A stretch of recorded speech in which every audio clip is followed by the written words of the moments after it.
Learn Kiswahili. Send, tuma. Receive, pokea. Send money, tuma pesa.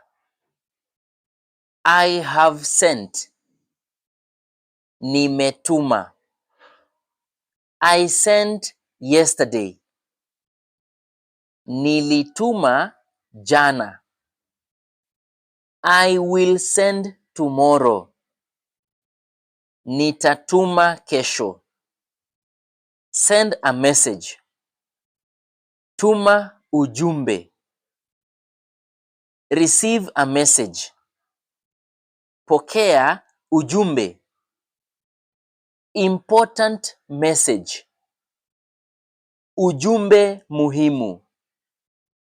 Don't send, usitume.